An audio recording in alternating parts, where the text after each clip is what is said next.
Hello dear friends, welcome to PPS study point. दोस्तों, एक बार फिर से आप सबों का बहुत बहुत स्वागत है पीपीएस स्टडी पॉइंट में। आज हम लोग देखने वाले हैं डियर फ्रेंड्स, क्लास 12 का आज एक मोस्ट इम्पॉर्टेंट वीवीआई वीडियो होने वाला है। इसमें हम लोग फिलॉसफी का मोस्ट इम्पॉर्टेंट 15 क्वेश्चन देखने वाले हैं। हम लोग इसमें बात करेंगे शॉर्ट आंसर क्वेश्चंस के बारे में, जो आपके फाइनल एग्जाम 2025 में यहाँ से डायरेक्ट क्वेश्चन देखने को मिलेगा, है ना डियर। तो चलिए आज का हम लोग सब्जेक्टिव क्वेश्चंस का वीडियो स्टार्ट करते हैं। हम लोग बहुत इंपॉर्टेंट और सिलेक्टेड क्वेश्चन यहाँ पे आपके लिए लिए गए हैं। शॉर्ट आंसर टाइप हम लोग क्वेश्चंस यहाँ पे देखेंगे अभी, ठीक है। क्वेश्चन है सबसे पहले क्वेश्चन नंबर 1, जो कि बहुत ज़्यादा इंपॉर्टेंट है। ये आपके एग्जाम में टेबुला रासा के बारे में पूछा जाता है, इसलिए आप लोग ध्यान देंगे। क्वेश्चन क्या है हमारा डियर फ्रेंड्स कि लॉग के टेबुला रासा के विचार का वर्णन आप लोगों से करने को कहा गया है। अगर हम लोग इसका आंसर का बात करें तो क्या हम लोग लिखेंगे कि टेबुला रासा जो है वो एक प्रकार का लैटिन भाषा है, ठीक है, जिसका अर्थ क्या होता है ब्लैक स्लेट, यानी कि खाली जो है, खाली स्लेट, है ना। इसका सिद्धांत किनके द्वारा प्रतिपादित किया गया है, तो जॉन लॉक के द्वारा ये दिया गया है। आपके एग्जाम में जो है यहाँ से ऑब्जेक्टिव भी पूछा जा सकता है, ठीक है, कि टेबुला रासा का सिद्धांत किन्होंने दिया है, तो जॉन लॉक के द्वारा ये दिया गया, ठीक है बच्चों। उसके बाद हम लोग कहेंगे इसके बारे में, टेबुला रासा के बारे में, कि उनका कहना था कि बच्चे कि दिमाग एक ब्लैक स्लेट की तरह होती है, जिसके दिमाग पर कुछ भी लिखा जा सकता है ना। इसका कहने का क्या मतलब है कि बचपन से जिस प्रकार का ज्ञान दिया जाता है उसका वैसा ही व्यक्तित्व हो जाता है, ठीक है। ये हमारा टेबुला रासा जो कि जॉन लॉक के द्वारा दिया गया है, इसके बारे में आप इस प्रकार से आंसर कर सकते हैं ना। चलिए अगला क्वेश्चन हम लोग देखते हैं डियर फ्रेंड्स। क्वेश्चन नंबर 2 आप लोगों के सामने ये है। अच्छा, इसमें हम लोग टॉप 15 क्वेश्चन लिए हैं, ठीक है, जो आप लोगों को पता है, इसलिए आप लोग वीडियो को पूरा देखिए। बहुत अच्छा क्वेश्चन, सेलेक्टेड क्वेश्चन लिए गए हैं, है ना।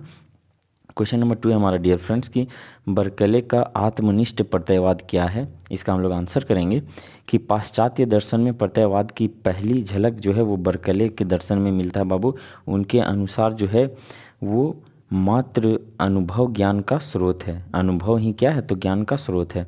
हम लोग अभी शॉर्ट आंसर टाइप क्वेश्चन देख रहे हैं, तो आप इसमें इतना लिख सकते हैं, ठीक है। अगला क्वेश्चन हम लोग देखते हैं डियर फ्रेंड्स। क्वेश्चन नंबर 3 आप लोगों के सामने है कि व्यावसायिक नैतिकता की परिभाषा आप लोगों से पूछा गया है। किसका परिभाषा, तो व्यावसायिक नैतिकता की परिभाषा, है ना। इसका आंसर हम लोग करेंगे बच्चों कि व्यावसायिक नैतिकता का अर्थ है बाबू कि जो पेशेवर दुनिया को संचालित करने वाले नैतिक नियमों और विनियमों को संदर्भित करती है, ठीक है। आप लोग ध्यान रखेंगे, क्या रखेंगे कि पेशेवर दुनिया को संचालित करने वाले नैतिक नियमों और विनियमों को संदर्भित करती है, ये व्यावसायिक नैतिकता, ठीक है। और अगर हम लोग दूसरे शब्दों में बात करें तो वे नैतिक मूल्य जो नियमों या अन्य व्यवसाय को निर्णय लेने के तरीके का मार्गदर्शन करते हैं, ठीक है। नेक्स्ट हम लोग देखते हैं क्वेश्चन नंबर, अब आप लोगों के सामने क्वेश्चन नंबर 4 है डियर फ्रेंड्स। क्या है क्वेश्चन कि लोक संग्रह और निष्काम कर्म में क्या संबंध है, ये आप लोगों से पूछा जा रहा है। तो लोक संग्रह में सर्व कल्याणवाद की भावना निहित रहती है। एकदम इंपॉर्टेंट पॉइंट है, आप लोग ध्यान देंगे कि लोक संग्रह में बाबू सर्व कल्याणवाद की भावना निहित रहती है। निष्काम कर्म बिना किसी फल के आसक्त किए जाते हैं, ऐसे कर्म ही सबके लिए हितकारी होते हैं, ठीक है, आप लोग सभी जानते हैं। अगर हम लोग बात करें लोक संग्रह और निष्काम कर्म में पूरक संबंध होता है। कैसा संबंध होता है, तो लोक संग्रह और निष्काम कर्म में पूरक संबंध होता है, ठीक है। चलिए क्वेश्चन नंबर 6 हम लोग देखते हैं क्या है डियर फ्रेंड्स। क्वेश्चन नंबर 6 है कि देकार्त का निरपेक्ष और सापेक्ष द्रव्य क्या है। तो देकार्त का जो निरपेक्ष द्रव्य ईश्वर है, जबकि सापेक्ष द्रव्य क्या है बताइए, तो मन और शरीर है। बहुत इंपॉर्टेंट है, यहाँ से ऑब्जेक्टिव आप लोगों से पूछा जा सकता है ना। और ऑब्जेक्टिव का वीडियो आप लोगों को डेली मिल रहा है पीपीएस स्टडी पॉइंट पे, तो इसलिए आप लोग चैनल पे लगातार बने रहें और अपने सभी दोस्तों के पास इसे शेयर भी कर दें, है ना बच्चों। और आप लोग जितना ज़्यादा कमेंट करते हैं तो उसी टाइप का जो है वीडियो आप लोगों को प्रोवाइड करवाने का प्रयास हमारे द्वारा किया जाता है, इसलिए आप लोग हमें कमेंट करके भी बताते रहें, ठीक है। तो देकार्त का निरपेक्ष द्रव्य क्या है बाबू, तो ईश्वर है। ध्यान देंगे क्या है, ईश्वर है। और सापेक्ष द्रव्य क्या है, तो मन और शरीर है, ठीक है।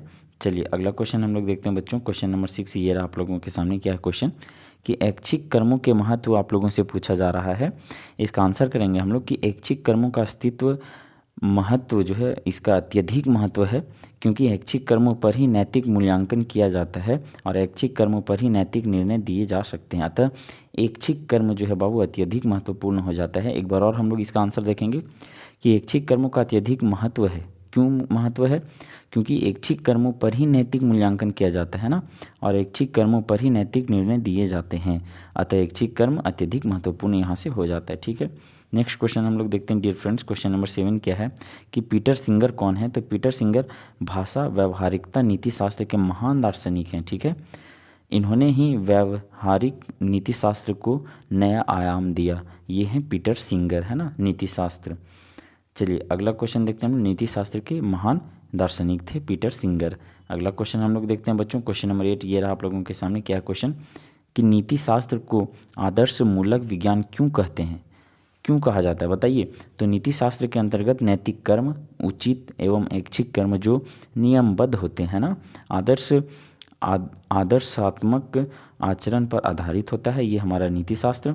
यही कारण है कि नीति शास्त्र को आदर्श मूलक विज्ञान कहते हैं। बहुत इंपॉर्टेंट क्वेश्चन है, आप लोगों से पूछा जा सकता है कि नीति शास्त्र को जो है वो कौन से विज्ञान कहा जाता है। तो आप लोग ध्यान देंगे कि आदर्श मूलक विज्ञान नीति शास्त्र को कहा जाता है। ठीक है, नेक्स्ट क्वेश्चन हम लोग देखते हैं बच्चों। क्वेश्चन नंबर 9 ये रहा आप लोगों के सामने। क्या क्वेश्चन कि नीति शास्त्र में किन कर्मों, यहाँ पे थोड़ा सा आप लोग ध्यान देंगे, कर्मों नहीं लिखा हुआ, किन कर्मों, ठीक है, किन कर्मों को संदर्भ में निर्णय दिए जाते हैं। ठीक है, तो अगर हम लोग यहाँ पे आंसर करेंगे इसका कि नीति शास्त्र में ऐच्छिक कर्मों के संदर्भ में निर्णय दिए जाते हैं। कौन कैसे कर्मों? तो ऐच्छिक कर्मों के संदर्भ में निर्णय दिए जाते हैं। यदि मनुष्य का कर्म अन्य व्यक्तियों के कर्मों को प्रभावित नहीं करता तो नीति शास्त्र का विषय नहीं है ये। ठीक है, नेक्स्ट क्वेश्चन हम लोग देखते हैं बच्चों। क्वेश्चन नंबर 10 ये रहा आप लोगों के सामने। क्या है कि अरस्तु में निमित्त कारण का वर्णन आप लोगों से पूछा जा रहा है यहाँ पर। तो अरस्तु ने निमित्त कारण का उल्लेख अपने किस में किया है? तो कारणवाद में किया है निमित्त कारण का उल्लेख। ठीक है, निमित्त कारण वह कारक है बच्चों या शक्ति है जो किसी वस्तु या घटना को उत्पन्न करने में सक्रिय रूप से कार्य करती है। ठीक है, यह वह बाहरी शक्ति, क्रिया या प्रक्रिया है जो किसी चीज़ को वास्तविकता में बदलने का माध्यम बनती है। बहुत इंपॉर्टेंट क्वेश्चन है, आप लोग इसको ध्यान देंगे। चलिए हम लोग नेक्स्ट क्वेश्चन देखते हैं बच्चों। क्वेश्चन नंबर 11 ये रहा आप लोगों के सामने कि नैतिक प्रत्यय के रूप में अनुचित की परिभाषा दें, ये पूछा जा रहा है आप लोगों से। तो नैतिक प्रत्यय के रूप में अनुचित वह है जो कदापि उचित ना हो, है ना। अनुचित मतलब सिंपल बात है, आप लोगों से पूछा जा रहा है कि जो उचित नहीं है, यानी कि अनुचित का अर्थ होता है बुरा, अर्थात जो नैतिक रूप से बुरा हो। ठीक है, इसका आंसर आप लोग खुद भी कर सकते थे।